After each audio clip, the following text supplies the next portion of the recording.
So welcome to the first In Cosmetics Global Roundtable, where we invite experts from across the industry to come together to discuss the latest consumer trends impacting the personal care and cosmetics industry. My name is Simon Pittman, and I'm an editor and journalist who has been involved with the In Cosmetics group for many years. I'd like to introduce you to our three panelists. First of all, we have Lorraine Dallmeier. Lorraine is the award-winning CEO of Formula Botanica, the online organic cosmetic formulation and business school, which has trained over 13,000 organic cosmetic formulators and indie beauty entrepreneurs in more than 175 countries.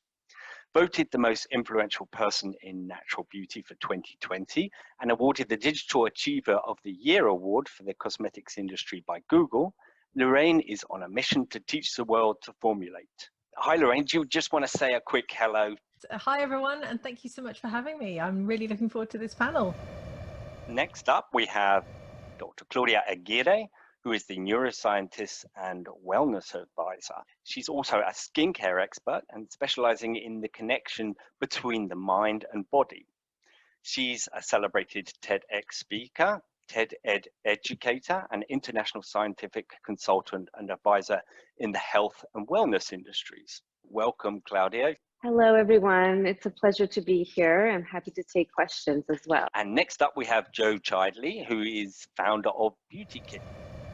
Jo is a sustainability expert, chemist, herbal botanist, and founder of sustainable beauty brand Beauty Kitchen. Jo set out to change the face of the beauty industry with the world's first circular beauty business.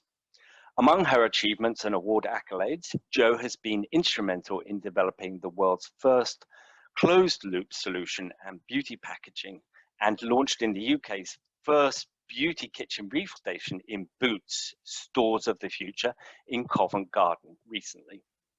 Thanks to Jo's leadership, Beauty Kitchen is recognised on the UK's 50 most disruptive companies list. Hey, hi everyone, and it's nice to see you again, Lorraine, and it's nice to meet you guys, Claudia and Simon. I'm really looking forward to today. Today we're exploring how the pandemic has rewritten the concept of wellness in the personal care and cosmetics industry. So what are the most notable changes in the consumer mindset, and is wellness now higher than it was 12 months ago before the pandemic kicked in? You know, being in these worlds between science and health, in a sense, being a neuroscientist working in the wellness world, I'm kind of tapped in a bit to all those areas. And so it's been interesting to see how obviously mental health at this point has been pushed to the forefront. There's so many effects of not just the pandemic, but being locked in, not having the ability to touch other people, human touch being so integral to our overall health and wellness. So we're seeing a lot in terms of the effects of that. On the skin side, obviously, a lot of different changes have happened. And I think, to your question, it has pushed wellness to the forefront, even more so than it was already 12 months ago. And I think it's because people are focusing on a couple of things. One, they're very much doing a lot of these virtual talks. And so they're looking at themselves in comparison to a small strip of line of other people's faces and skins. And so people in the United States in particular have, gone either route. They'll either be very natural and, less, with clean beauty movement, et cetera. But then there's a lot of people that have gone the full route of plastic surgery, Botox, injectables, fillers. So I think in terms of appearance, that's being kind of pushed forward because you literally have only your face to show these days, a lot of the times. And so that, has instilled a sense of wellness and self-care for most people, I think, these days, in particular for, I think, facial care solutions. I think people are looking into different products, a lot of a variety of products.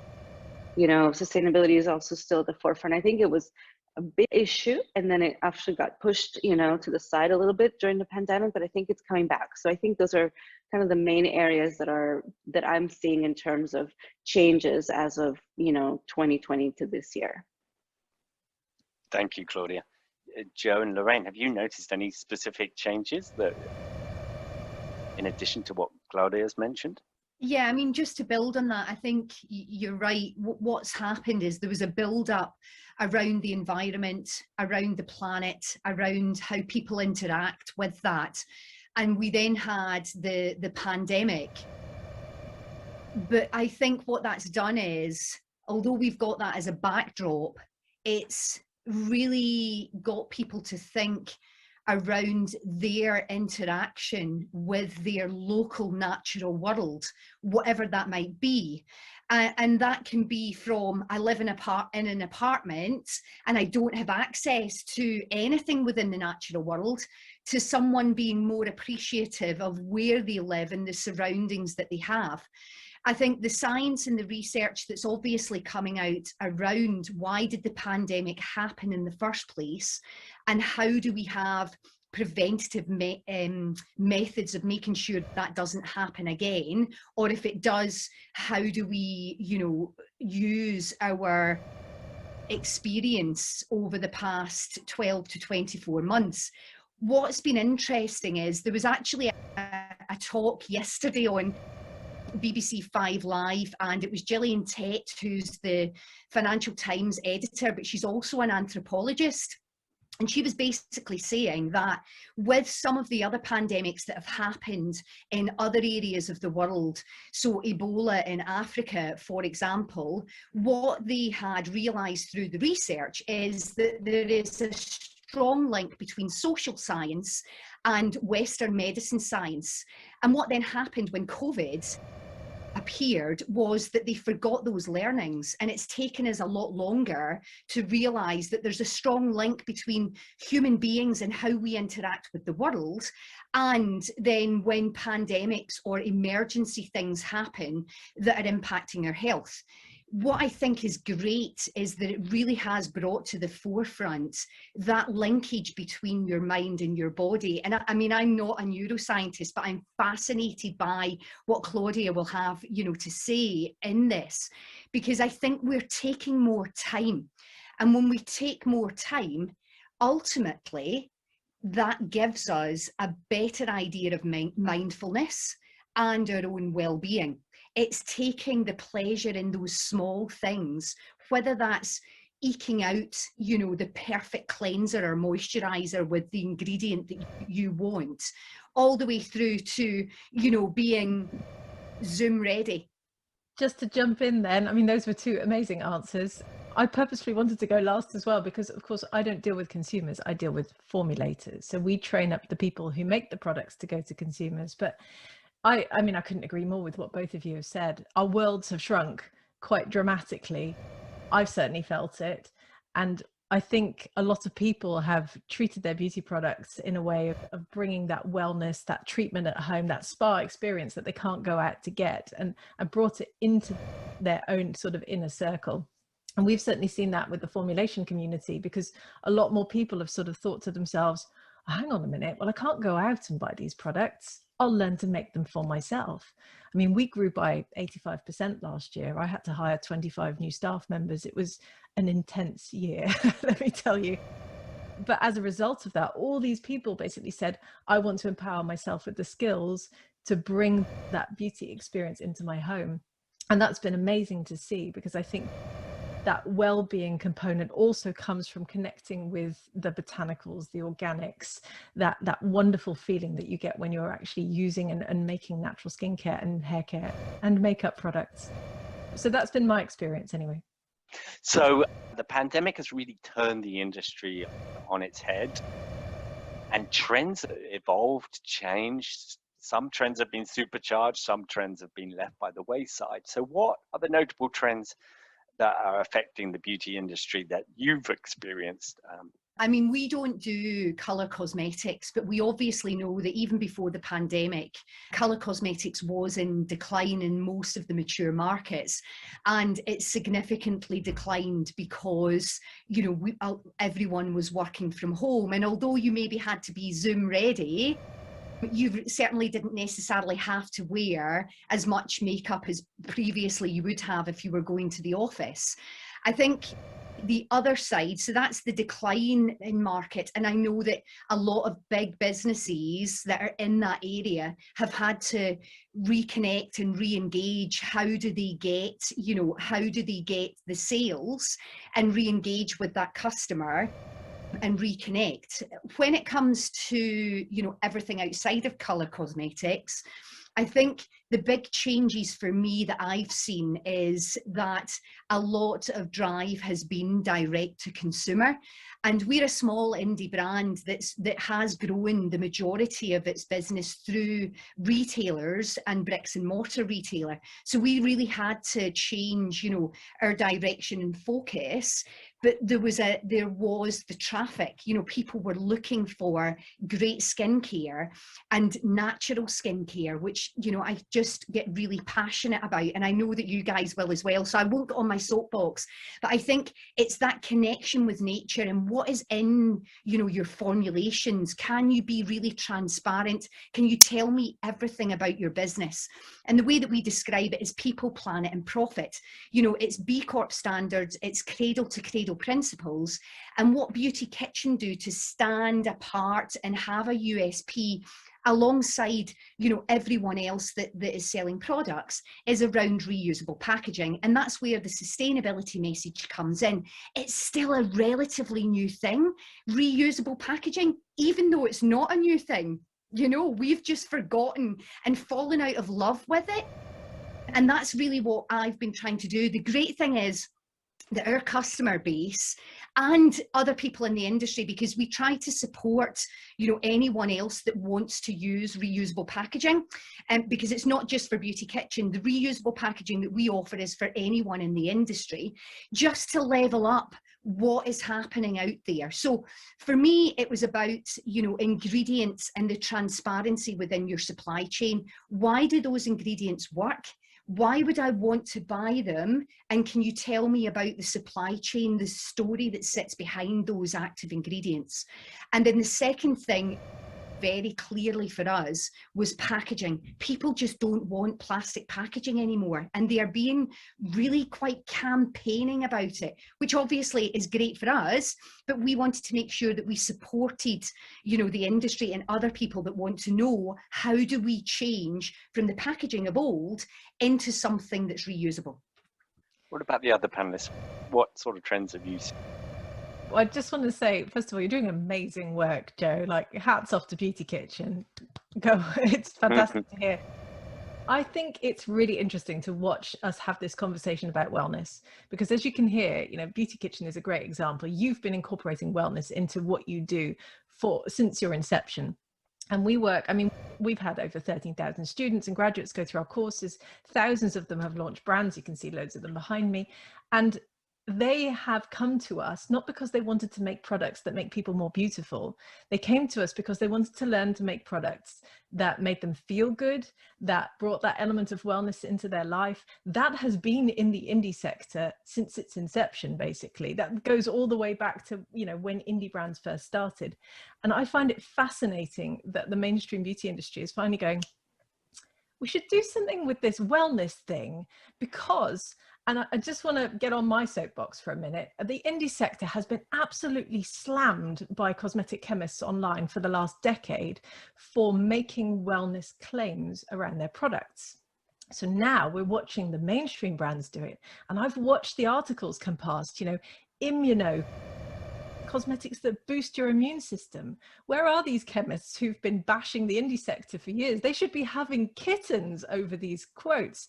Safe beauty. Mintel did this whole thing last year on why safe beauty is going to outcompete natural beauty. I got so annoyed, I recorded a podcast on it. I was like, what is wrong with these people? All beauty should be safe. So I feel like the mainstream beauty industry has suddenly gone, yeah, we should do something with this wellness thing. Whereas actually it's been there all along. You've just heard what Jo had to say. It's the same with all of our grads. They connect with the plants, they connect with the ingredients, and that is what wellness means to them. So I've seen lots of interesting trends come out of the beauty industry, but I don't think they're really trends. I think they're just sort of cottoning on to what a lot of these indie players have known for a very long time. I'll get off my soapbox now. Thank you. Claudia, what have you noticed?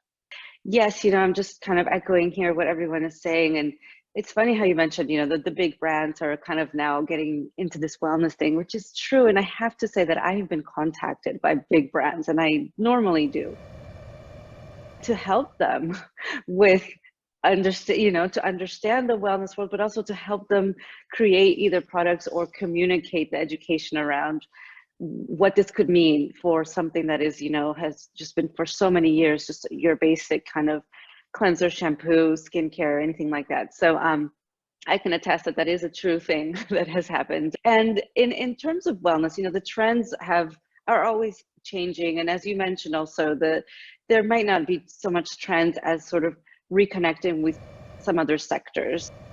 For me, as as a brain skin expert, this is still something that when I started as a neuroscience in skincare, it was kind of new. And the way that I could explain it was talking about the concept of sensitive skin. And I think lines were developed around, large and small companies for sensitivity and for sensitive skin, because we were seeing a rise in allergies and eczema and just general sensitivity, probably because of the products themselves that people were using. And so these days, I'm seeing again this connection, but in terms of a more holistic sense. So how can, and big companies struggle with this, how can we, sell this product that isn't necessarily planet friendly, but then make it for the conscious consumer, which there are much more of. There's much more, the population has grown of the conscious consumer, meaning that they're looking at the labels. I was looking at one of the products that I have, and it tells you where the shea comes from, the specific farm in Africa, the co-ops that they work with. The transparency is a big part of, I think, where a conscious consumer is going to look into, but also that connection of their own mental well-being. So I'm seeing, how can you tie in a hair product like a shampoo, for example, to your mental wellness? And so we talk a lot about scents, we talk a lot about the experience and creating that experience in your own bathroom, in your own home. You're talking about clean beauty being that next trend. I'm seeing that as well in terms of just like moving a little bit away from clean beauty and into safe, kind of beauty where it's not necessarily a product that is organic and natural, but it is just how it is for the skin. So it is, and it should always have been safe. Like, it's never been unsafe, really, but there are some iffy things out there. But of course, maintaining the barrier of the skin, and also the connection to the brain. That's what I'm trying to say, is it tied in with a meditation, or is it tied in with nature? Nature is a big part of where we were going before pandemic. And I think post-pandemic, just the effects of our natural setting, how they specifically change our chemistry. Walking through a park, it releases phytoncides from the trees, which are these, volatile compounds that are in the air. And so just breathing in what the plants are breathing out lowers our cortisol, increases our natural killer cell function, and natural killer cells are part of our immunity. So again, going in line with this sort of safe beauty concept, how can we be safer? Well, we have to do more than just that. We have to look into our mental wellness and our connection with nature, so that we can be healthier and have a better immune system and be happier with the products that we have and how we chose them. Brilliant. Thank you for that. So building on this topic of trends, which of the wellness trends brought about by or spurred by the pandemic are here to stay for the long term? So this isn't a trend, but I've certainly noticed that all of a sudden everyone started talking about sustainability last year. I think it's because they finally realized, oh, we're not flying everywhere. We're not, having the same impacts that we've been having all along. The world has sort of ground to a halt. What could we change around how we live right now and take that forward out of the pandemic? And I think wellness for the planet, I mean, both of you have already mentioned it as well, is the thing that is here to stay. But it's not a trend. It is a complete shift in the way that the beauty industry is going to operate. And that's a great thing, because arguably the beauty industry has been one of the most unsustainable industries on the planet for a very long time. And it's great to see the big players come out with their sustainability plans and policies. To be fair, I don't think they go far enough.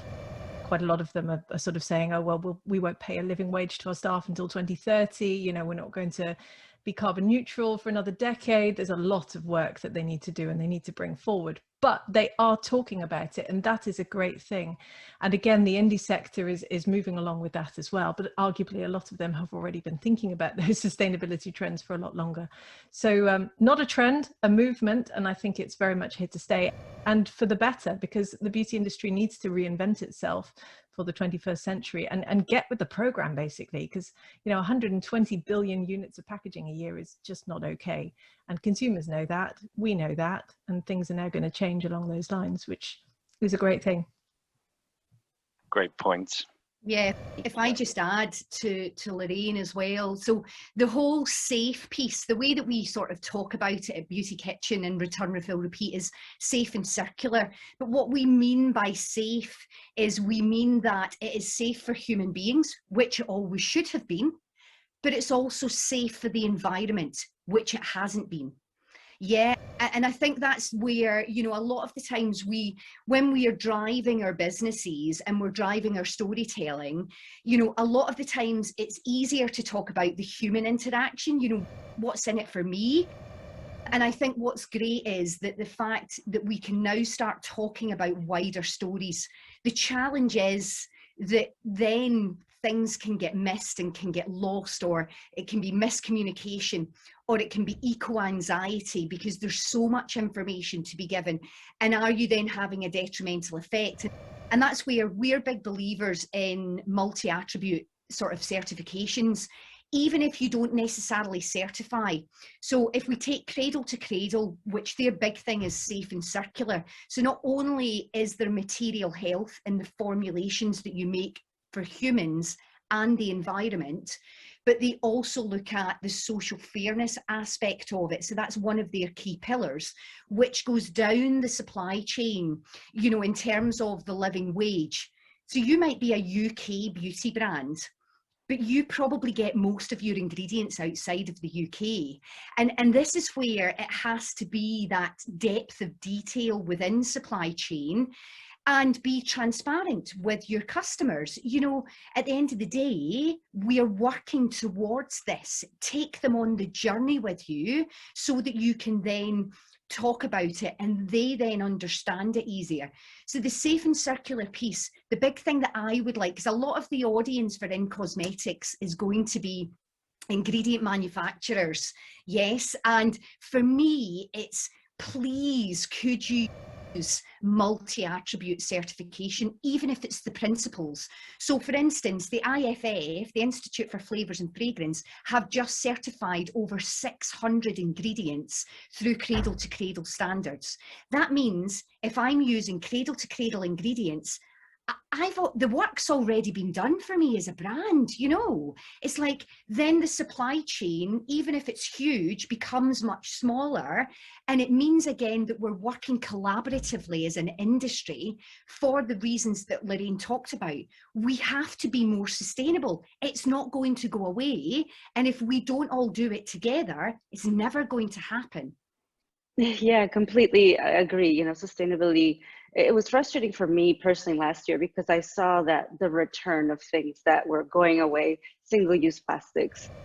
You went to the grocery store, well, I didn't go to the grocery store, but when I ordered it and it came back with a courier, then, you know, it was always in plastic, and all the takeout, again, all the plastic came back. So that was, for me, being a sort of trying to live plastic-free, even with a new baby, was very frustrating to see, and to the point where, you know, we did a lot of things just in the house, like, okay, just you know, obviously we cook more, but just ordering the groceries was an annoyance. Now I've gone once to a grocery store in the last year, so that's been, you know, it's been interesting and great. But anyway, to the trends, I do think that sanitation is probably here to stay for some time. People are just more aware of germs, and they should be, and maybe we kind of forgot a little bit about that. I think people are starting to understand the difference between a soap or a detergent and a disinfectant. I think that people know that we don't necessarily need these harsh, you know, chemicals, because soap and water is how I lived 2020, and that's really was all that was needed. And so understanding how to clean and cleaning products. And so maybe outside of just beauty sector, but general personal care, hand sanitizers that have more emollients in there to yes, you get rid of bacteria and viruses, but you're also, helping the skin of your hands. Room fresheners and things like that have that dual action of deodorizing, maybe getting rid of some things, but also cleaning and purifying the air. And so, and using things like plants, plants also help clean the air. So kind of being more aware of cleanliness and sanitation. I think people are just in the back of their minds are always going to be thinking about 2020 and how they had to wear masks and sanitize their hands all the time.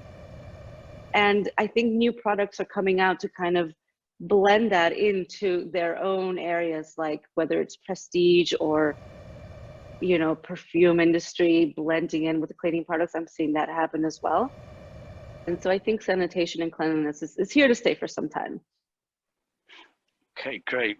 Well, Claudia, you were just mentioning that you haven't been to the physical shops for some time. So obviously the pandemic has massively impacted the way we consume products. So has the digital nature of the pandemic had a big impact on trends and new product development in the wellness space? And what have you seen because of this e-commerce and digital, the rise of this area? I think from our perspective, obviously we're online. We're an online school. We train people online. My team is online. We've always worked at home. Everything is online. So we were not ready for a pandemic, but we were well set up for it.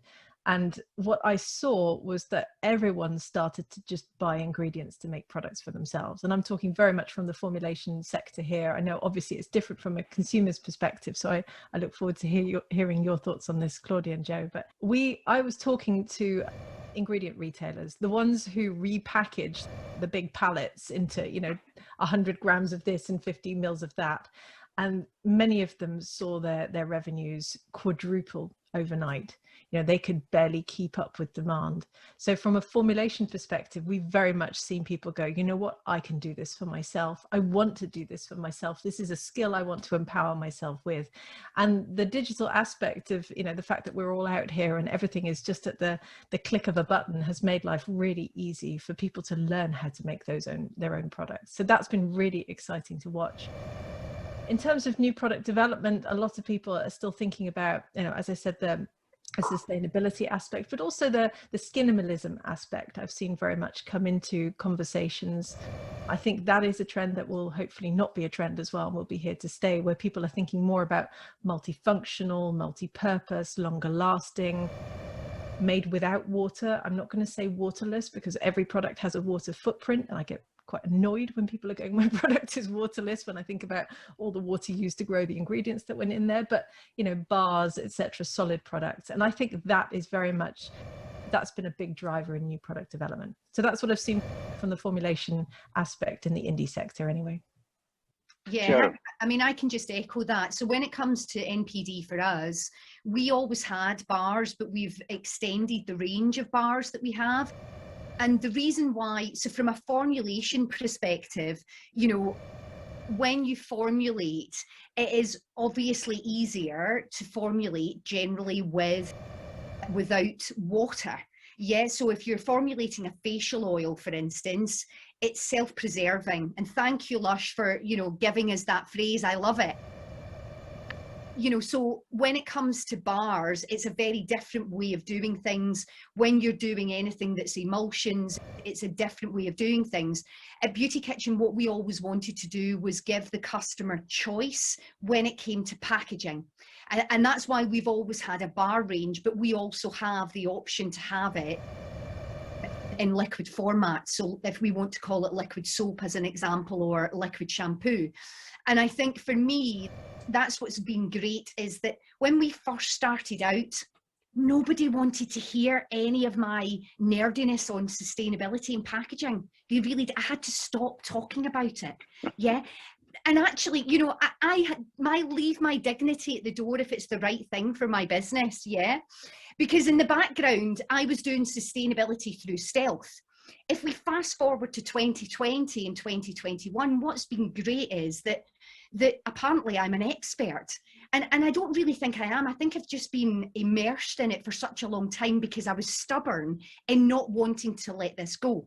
So our MPD has definitely extended through the bars, and I'm excited about that area because there hasn't been a lot of focus of it. I love Lush. What they do is great, but they can do lots of different things because they're Lush. They have their own stores. Yes, they've got, you know, they've got a lot of flexibility in how they formulate.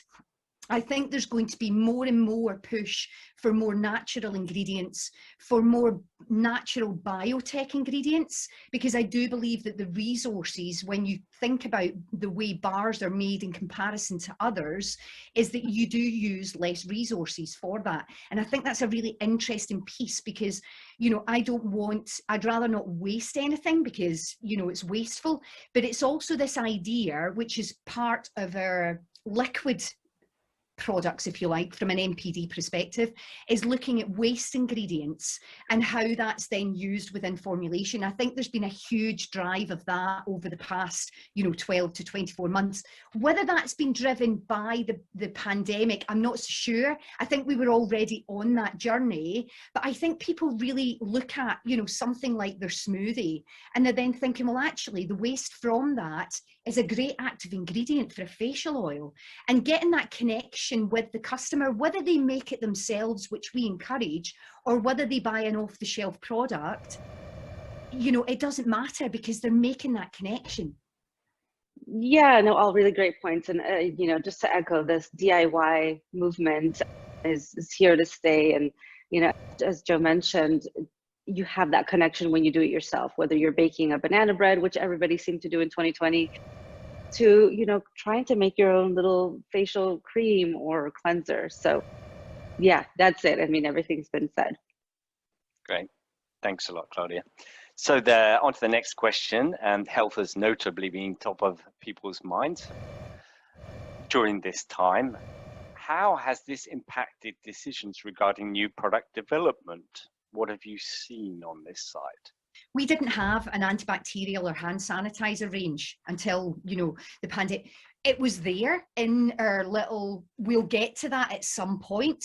And we then that's the great thing about being a smaller business. You can move, you can be really nimble and move quickly. And what happened is that we were actually asked by the Scottish Government to manufacture hand sanitizer for the NHS and frontline staff. But we did it the beauty kitchen way. So we did it, the formulation didn't have any microplastics in it, which 95% of hand sanitizers generally do. And we also did it in reusable packaging, which the NHS had never done before. You know, so again, we used it as an opportunity to develop a range that had been, you know, an Alice in Wonderland idea at some point, but we just didn't have the focus or the oomph to be able to do it. And it was about looking at, one, how can we help, you know, how can we help from a pandemic perspective, but also how can we use that as an opportunity to support our business. So we did it both ways from an MPD. Aside from the antibacterial hand sanitizer movement that's cropped up out of nowhere, which is great because of course when we first locked down there was none to be had anywhere, which is why it's so good you've got one, Jo. I think I find it really interesting, again, coming back to my earlier point, how health has suddenly entered the cosmetic conversation. And as I said, you know, a lot of the smaller brands have been having these conversations for a long time and have been vilified for it because of not a single piece of cosmetics legislation around the world allows you, of course, to make health claims for your cosmetics. But nonetheless, of course, a lot of, particularly outside of the EU, I will say, because here the focus has been more on the free from claims. But if we take the US, I mean, 40% of our students are in the US. There've been a lot of people wanting to make claims for the ingredients in their formulations. We know lavender is anti-inflammatory, but you still can't say that your product is anti-inflammatory under the regulations. But now, of course, the whole beauty industry is seeing that people want to talk about health. So I'm just throwing out there that I think it's fascinating to see how people are going to deal with the legal repercussions of making some of these claims. Because as I said, you know, when I'm getting press releases in my inbox saying I've made immunocosmetics, surely you can't do that. Surely the FDA is after people who are making these claims. Surely here in the EU, you know, the regulatory authorities are going to shut people down for doing that.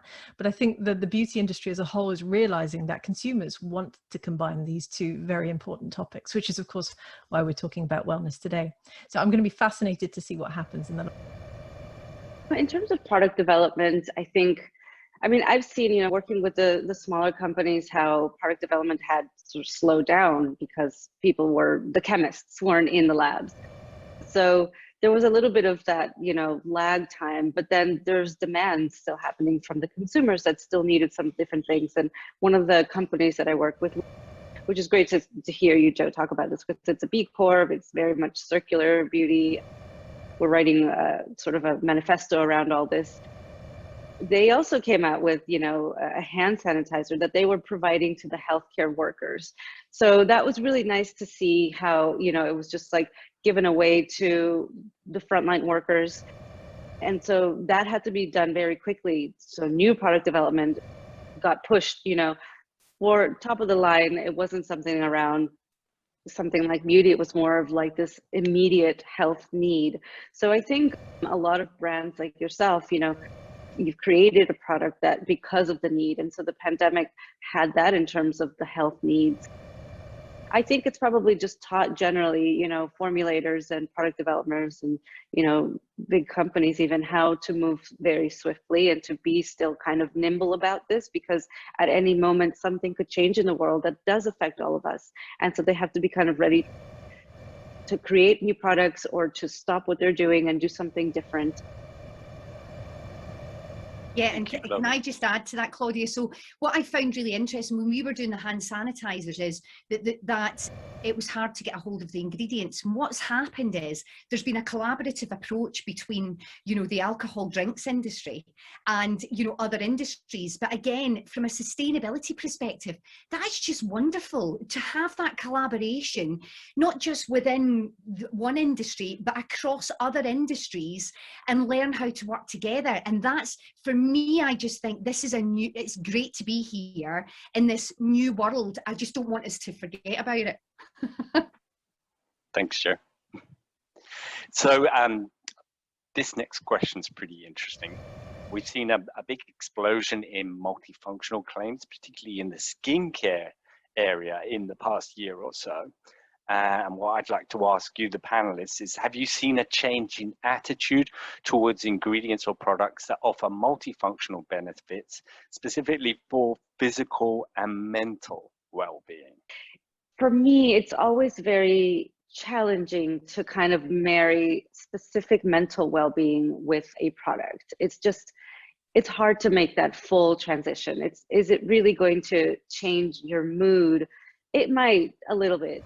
And again, for me, that's where the sensorial aspect of everything comes in, because, you know, down the line, maybe 28 days after your skin has regenerated a little bit, then you will start to maybe feel better because you're seeing an exfoliation process, for example. But in terms of that immediate effect, you know, it's not necessarily going to change your mental state that right away. There are other things that can. Touch will. So that act of consciously kind of giving your face a massage, for example, and just taking the time to be with it and really be mindful of it, whether it's mindful of the temperature, mindful of the texture, the textural changes that can happen, mindful of the scent, mindful of the application and the dry down, all of that. So this connection of mental well-being with mindfulness, but also with the actual product and the formula, that could definitely, you know, change your mindset in that sense. And that could boost, let's say, your mental wellness, which again is a very gray, you know, area of, it's not really a defined area, which mental health, we're seeing a lot of effects of that because of depression, anxiety, suicide that we've seen as a result of the pandemic and isolation.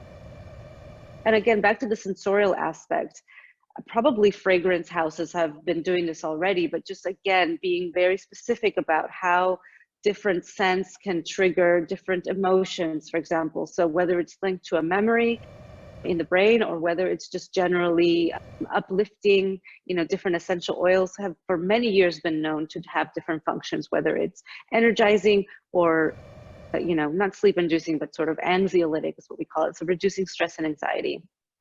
That does bring to a point sleep, which at some point, hopefully we'll talk about, because sleep being such a big part of everyday life, but also pandemic, putting that at the forefront.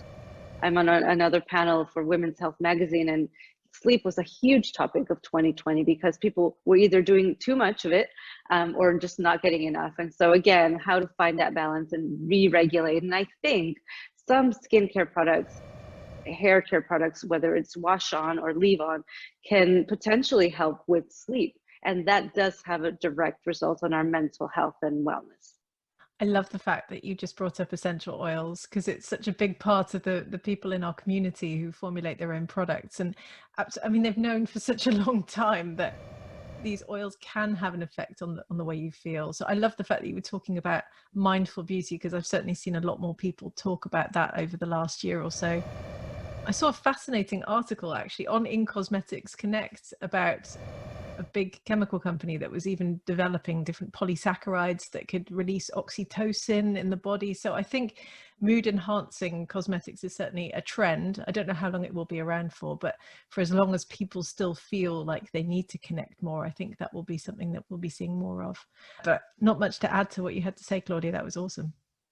I wanted to finish off with our last question by looking to the future. And looking ahead at research suggests the beauty industry will experience the steepest decline in more than 60 years. So what challenges, pressures do you think will continue to impact the sector as we emerge from this crisis?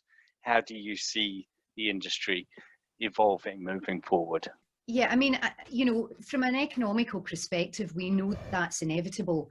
And, one of the phrases that, I think we've all used in different ways is this conscious consumerism. And what does that actually mean? And it can mean very different things. Generally, we are engaging with people to buy less and use up what they have, and take pride in the fact that they're using the resources that they currently have. And I think that driver will stay, and I think that's a good thing. What we need to do as businesses is we need to adapt to that marketplace. And I think we are in a really fortunate position in my business, because we might be small, but we had already set out our stall when we started the business to place just as much emphasis on people, planet, and profit.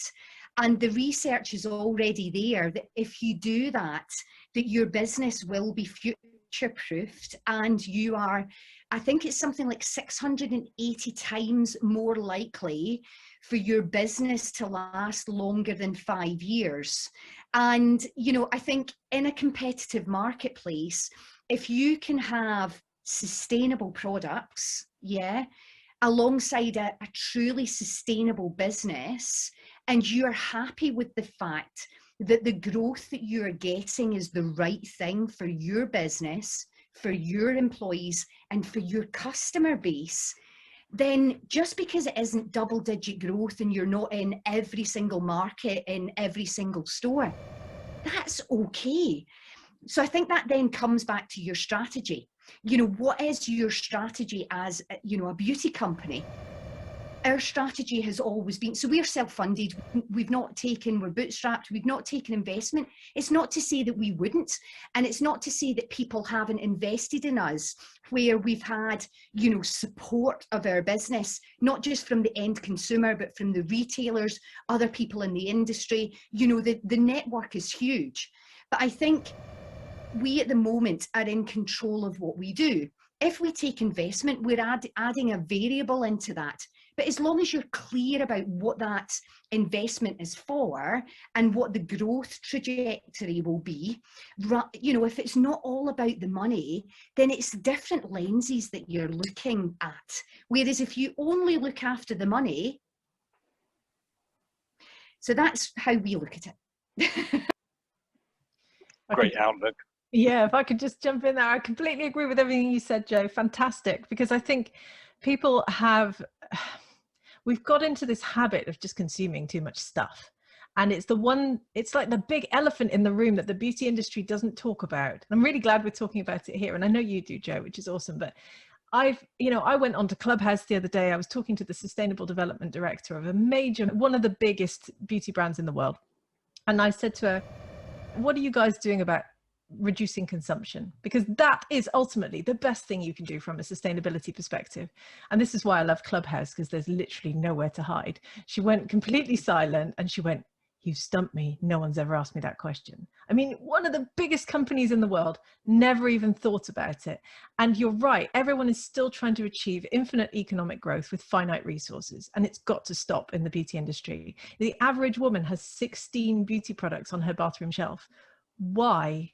What do we need them for? We've been talking about multifunctional, multi-purpose, longer lasting products in this panel, and that's great because that's where the beauty industry needs to go. It wasn't like that 60 years ago. People only used to wash their hair once a week in the 60s. 100 years ago, people didn't even wear makeup. Women who wore makeup were viewed as women of loose morals. So much has changed through marketing and advertising.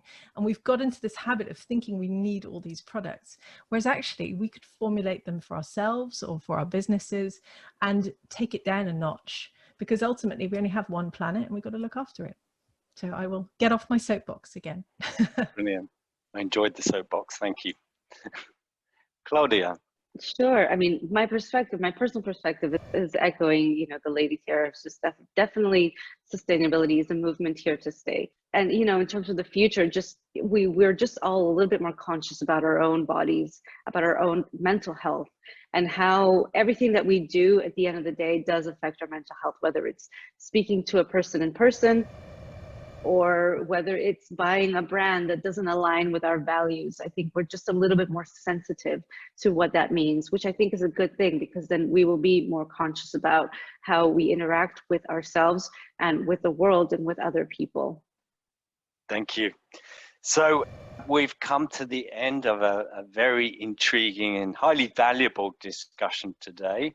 From myself, the host, Simon Pittman, I'd like to thank the audience and our panelists, Lorraine, Claudia, and Jo.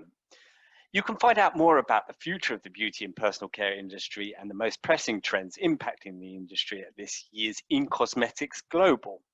For the first time this year, In Cosmetics Global will be a hybrid event. The in-person event will be taking place in Barcelona, complemented by a virtual event running online from the 11th to the 29th of October. So please visit the website for more information and to register your place today.